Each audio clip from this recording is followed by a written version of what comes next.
Hey y'all, it's Karen B's Unkempt Bush, y'all.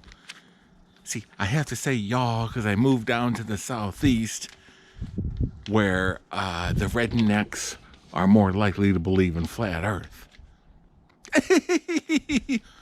So, first I want to apologize for my attire. Today my PJ has been a little acidic. And luckily, Mark had a pair of his underwears that he gave me. Sure, there's some,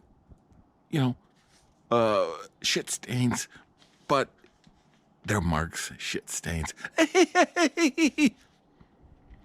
Okay, also, a little housekeeping I want to do. Oh, hi, Cammy. Yeah. Nice to see you. Hi, Sarah. I just wanted to apologize for the people that came to Flattoberfest thinking it was about my flat pancake titties when I don't wear a bra. It was actually about flat earth. But this video is about how hummingbirds prove flat earth. Hi, Rose. Oh, I love you so much, Rose. If it wasn't for you, I'd be the dumbest broad on the internet. Glad you're here. But if a hummingbird flaps its wings 15 to 75 times per second, and the Earth is moving around the sun at 67,000 miles per hour,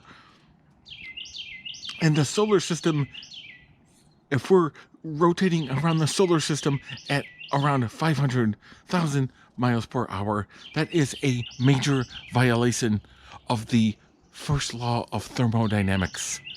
Not only the first law, the second law, the third law, the fourth law, the fifth law, the sixth law, the seventh law, the eighth law, the ninth law, and the 10th law is okay, but the 11th law as well. Oh, hi, Bob. Your wife's in the chat. Don't look at me like that. You can't handle this, Bob. I think that's where we're going to end the video. I don't see any hummingbirds. It might have something to do. It's winter time here in the southeast. See you in my next video, y'all. Bye-bye.